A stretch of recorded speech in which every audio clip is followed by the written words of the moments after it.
Salam sejahtera, selamat beraktivitas kembali. Kita renungkan dan kita baca firman Tuhan di Matius 13 ayat 1-23.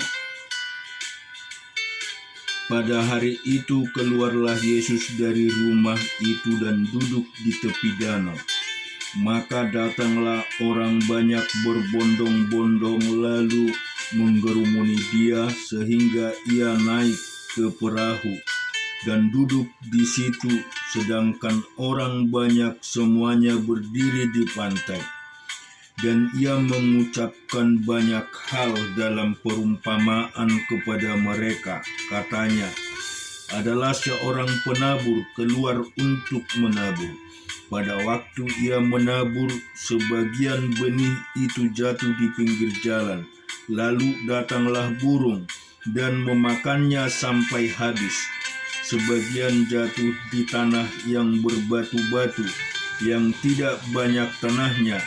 Lalu benih itu pun segera tumbuh karena tanahnya tipis.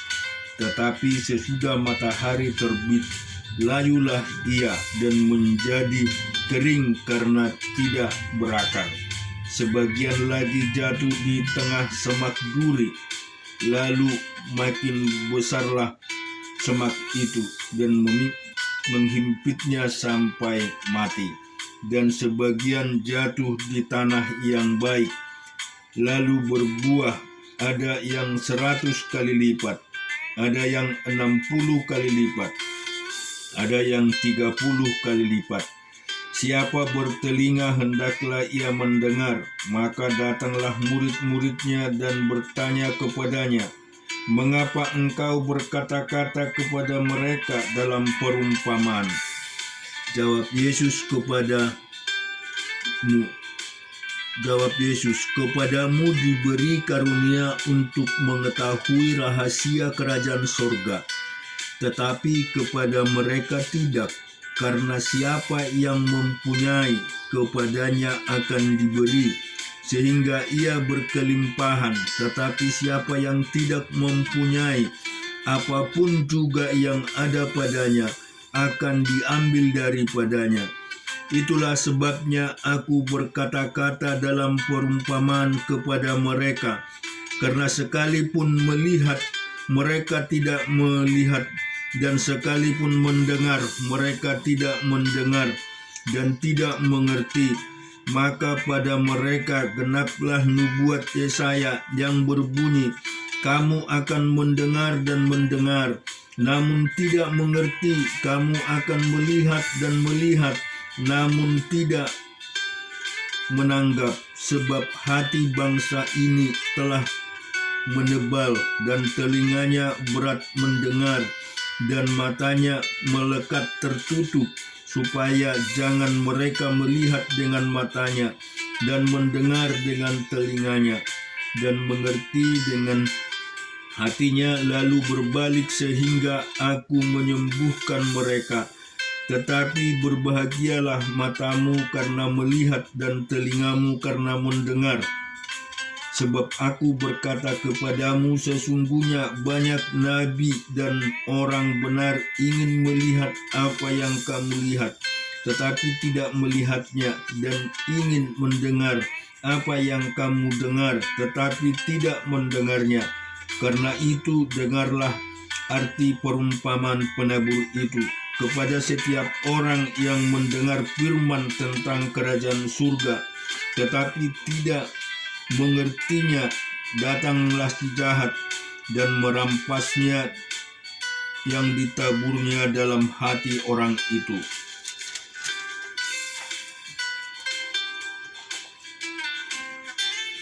Itulah benih yang ditabur di pinggir jalan. Benih yang ditabur di tanah yang berbatu-batu ialah orang yang mendengar firman itu dan segera menerimanya dengan gembira, tetapi ia tidak berakar dan tahan sebentar saja.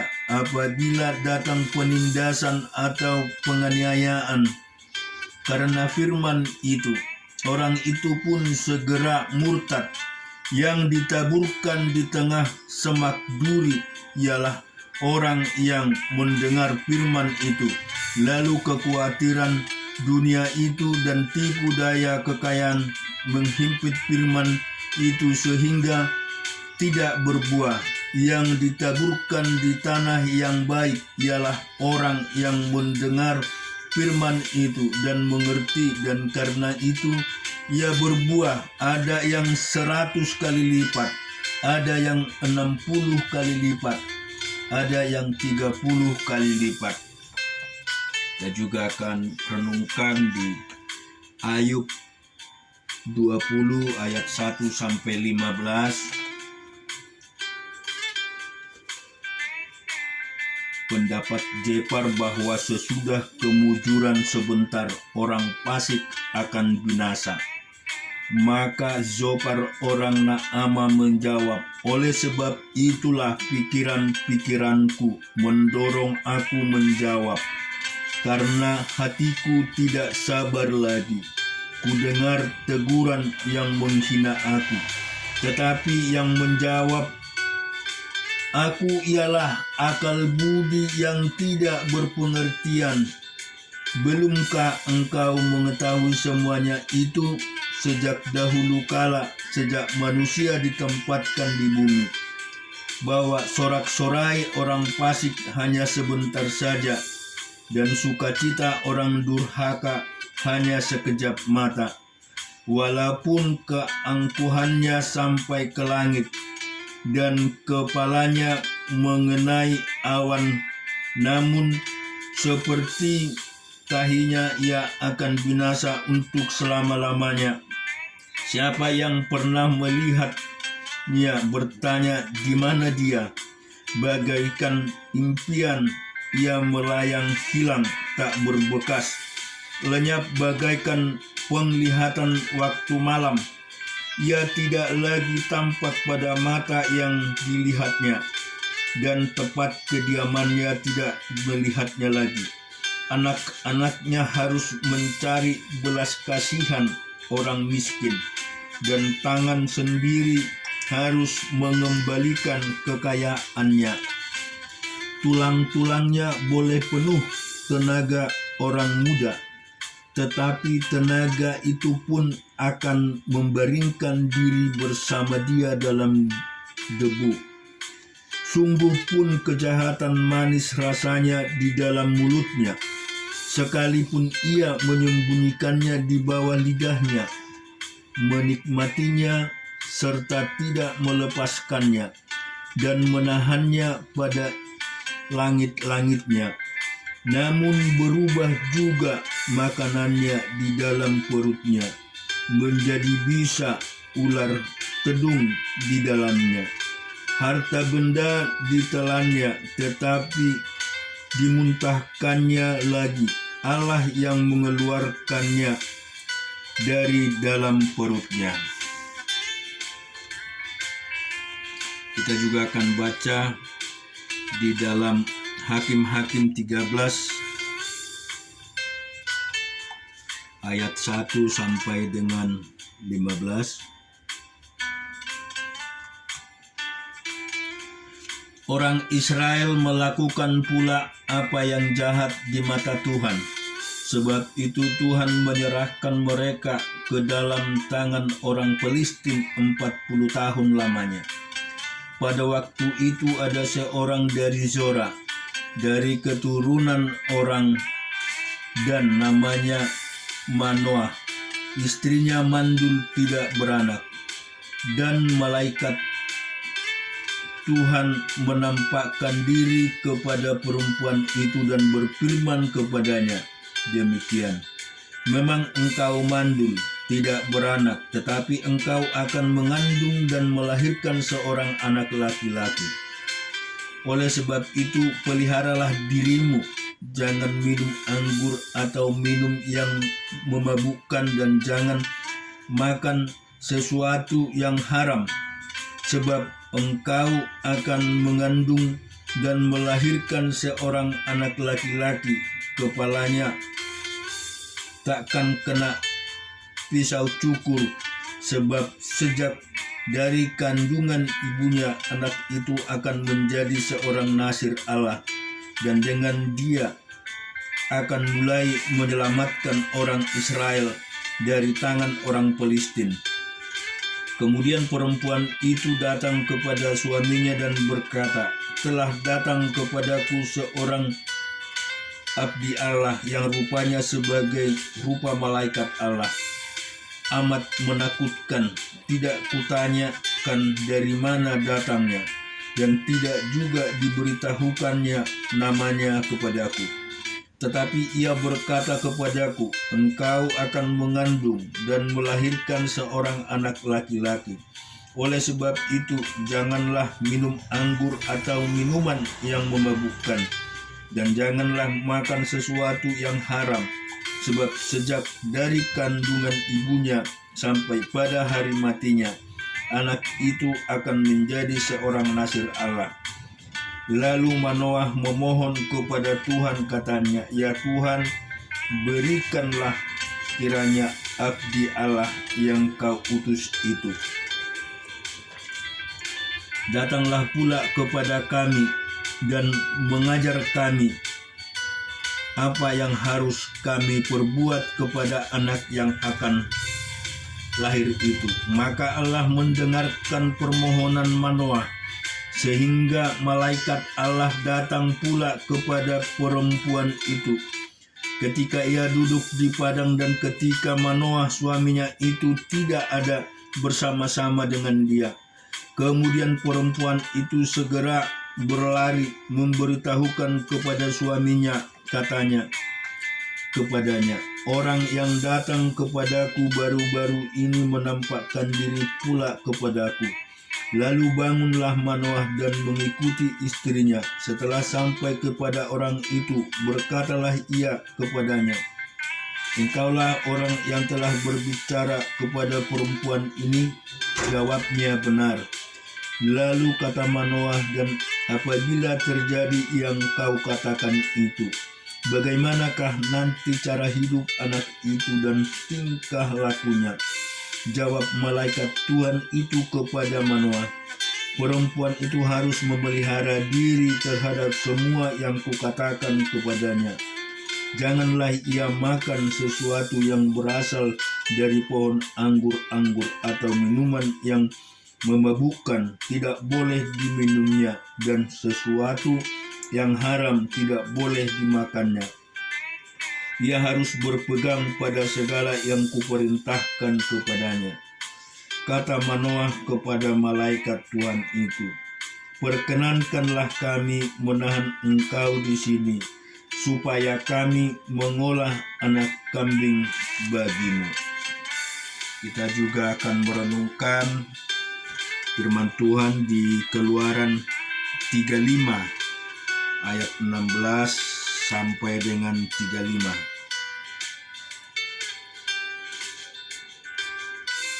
Mesbah korban bakaran dengan kisi-kisi tembaganya, kayu pengusungnya dan segala bejana pembasuhan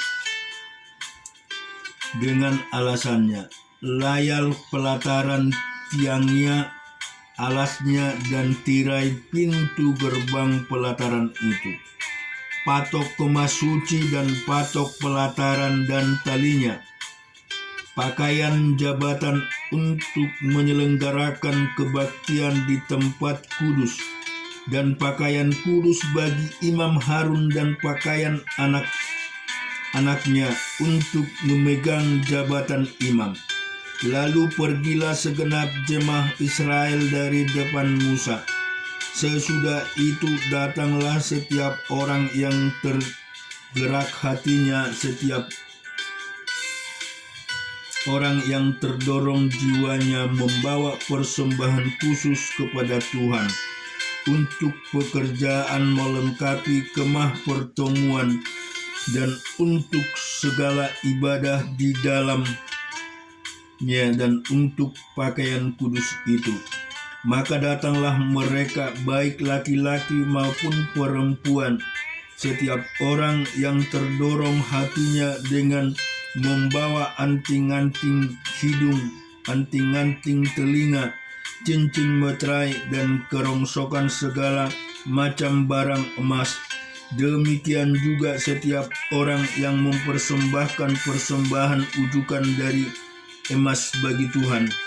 Juga setiap orang yang mempunyai kain ungu tua, kain ungu muda, kain kermiji lenan halus, bulu kambing, kulit domba jantan yang diwarnai merah, dan kulit lumba-lumba datang membawanya.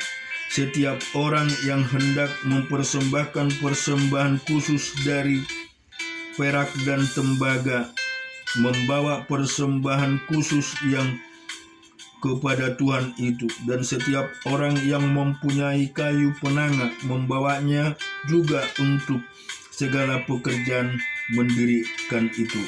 Setiap perempuan yang ahli memintal dengan tangannya sendiri dan membawa yang dipintalnya itu, yakni kain ungu tua, kain ungu muda, dan kermiji, dan lenan halus.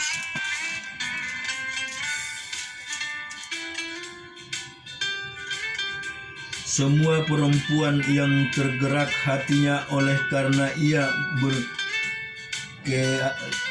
keahlian memintal bulu kambing, pemimpin-pemimpin membawa permata krisopars dan permata tertahan untuk baju efod dan untuk tutup dada, rempah-rempah dan minyak untuk penerangan, untuk minyak urapan, dan untuk ukupan di bawah wangi-wangian.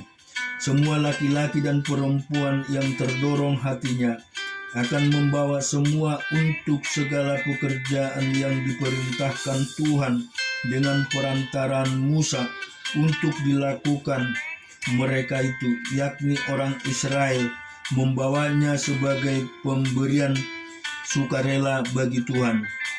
Berkatalah Musa kepada orang Israel, "Lihatlah, Tuhan telah menunjuk Beljalil bin Uri bin Hur dari suku Yehuda dan telah memenuhinya dengan roh Allah, dengan keahlian, pengertian, dan pengetahuan dalam segala macam pekerjaan, yakni untuk membuat berbagai rancangan supaya dikerjakan dari emas, perak, dan tembaga, untuk mengasah batu permata supaya ditatah, untuk mengukir kayu, dan untuk pekerjaan dalam segala macam pekerjaan yang dirancang itu." Dan Tuhan menahan dalam hatinya dan dalam hati Aholiab bin Ahisak dari suku Dan kepandaian untuk mengajar. Ia telah memenuhi mereka dengan keahlian untuk membuat segala macam pekerjaan seorang tukang pekerjaan, seorang ahli pekerjaan, seorang yang membuat tenunan yang mewarna-warna dari kain ungu tua, kain ungu muda, kain kermiji, dan lenan halus, dan pekerjaan seorang tukang tenun, yakni seorang pelaksana segala macam pekerjaan dan perancangan segala sesuatu. Amin. Tuhan kiranya memberkati kita semua.